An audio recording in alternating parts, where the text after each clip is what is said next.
শীত পড়তে না পড়তেই আমাদের অনেকেরই যে সমস্যাটা দেখা দেয় সেটা হলো পা ফাটা। আর পায়ের গোড়ালি এইভাবে ফেটে গেলে অসহ্য যন্ত্রণা হয়, রক্ত পড়ে, এমনকি অনেক সময় দেখা যায় আমরা ঠিকমতো দাঁড়াতেও পারি না এই যন্ত্রণায়। শুধু ঘরে থাকা একটি দুটো উপকরণ দিয়েই আমাদের পা ফাটাকে আমরা এক রাতেই ঠিক করে নিতে পারি। আশা করছি এই হোম রেমেডি বা ঘরোয়া টোটকাটি যদি অ্যাপ্লাই করেন আপনাদের পা ফাটার সমস্যা দূর হবে নিশ্চয়ই। এখানে দেখুন আমি একটি পেঁয়াজ নিয়ে নিয়েছি। পেঁয়াজ আমাদের প্রত্যেকের রান্নাঘরেই থাকে।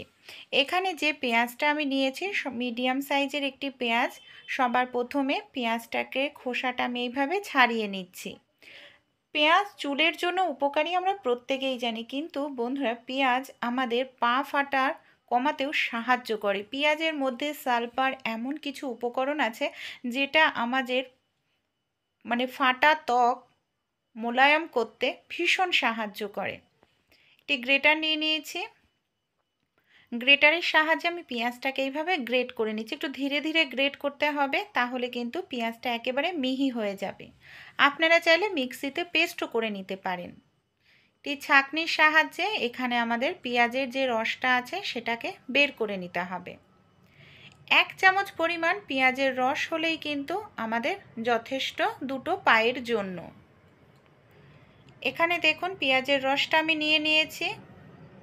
সেই সঙ্গে আমি এর মধ্যে দিয়ে দিচ্ছি 1 চামচ পরিমাণ চিনি আর অর্ধেক লেবুর রস।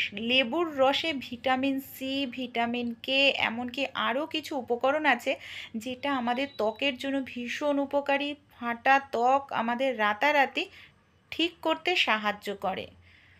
তার মধ্যে আমি নিয়ে নিলাম সাদা কালারের কিছুটা পরিমাণ টুথপেস্ট। এখানে সাদা কালারের টুথপেস্ট নেবেন, যে কোনো সাদা কালারের টুথপেস্ট দিয়ে খুব ভালো করে মিশিয়ে নিলাম। নিয়ে নিচ্ছি হলুদ গুঁড়ো 1 চামচ পরিমাণ, কারণ অনেক সময় কি হয় এই যে পা ফেটে গেলে সেই জায়গায় নানা রকম ব্যাকটেরিয়া জীবাণু বাসা বাঁধতে শুরু করে। আর হলুদ আমরা সবাই জানি আমাদের ত্বকের জন্য, চর্মরোগের জন্য হলুদের কিন্তু উপকারী গুণ বলে শেষ করা যাবে না। মিশ্রণটা আমি রেডি করে নিলাম।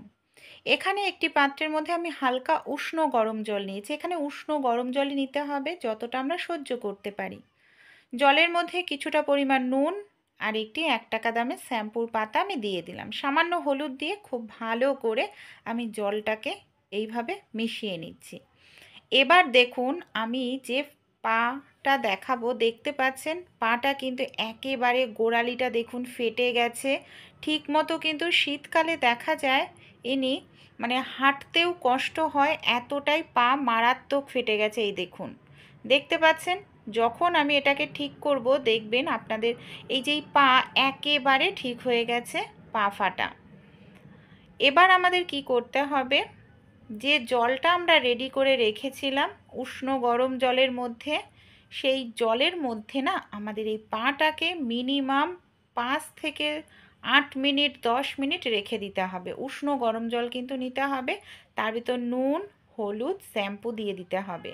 নুন ব্যাকটেরিয়া জীবাণু ধ্বংস করবে, হলুদ আমাদের ত্বকের জন্য ভীষণ উপকারী, শ্যাম্পু যে নোংরা আছে নোংরাটা পরিষ্কার করতে সাহায্য করবে, আর গরম জল যে শক্ত হয়ে যায় না চামড়ার, সেটাকে নরম করবে।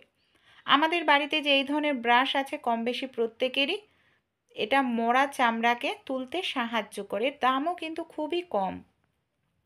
এই ব্রাশটার সাহায্যে খুব ভালো করে গোড়ালিটাকে এইভাবে আমি ডলে নেব। একদিনের মধ্যে আপনাদের পা ফাটা পুরো ঠিক হয়ে যাবে, আমি গ্যারান্টি দিয়ে বলছি। অবশ্যই স্টেপ বাই স্টেপ কিন্তু ফলো করতে হবে। এখানে আমি 10 মিনিট কিন্তু জলের মধ্যে রেখে দিয়েছিলাম, চামড়াটা একেবারে নরম হয়ে গেছে।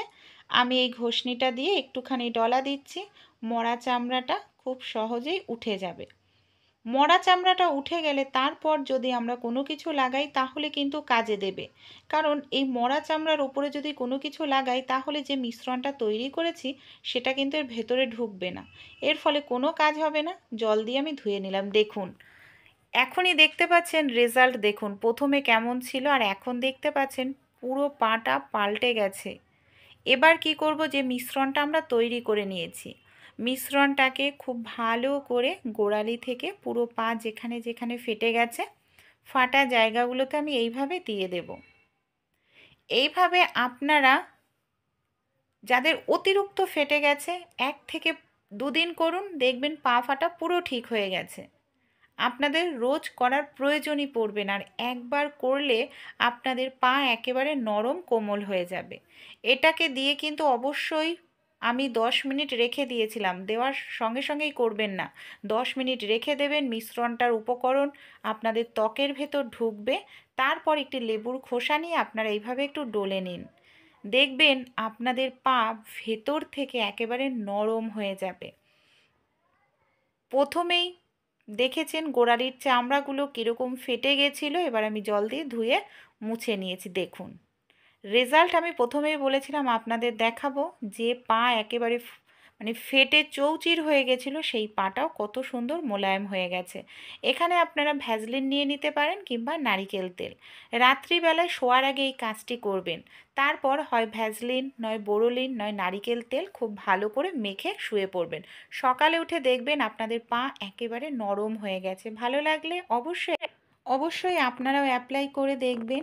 আশা করছি আপনাদেরও উপকারে আসবে এই টিপসটি। যাদের পা শীতকাল হলেই ফেটে যায় তারাও কিন্তু খুব উপকার পাবেন।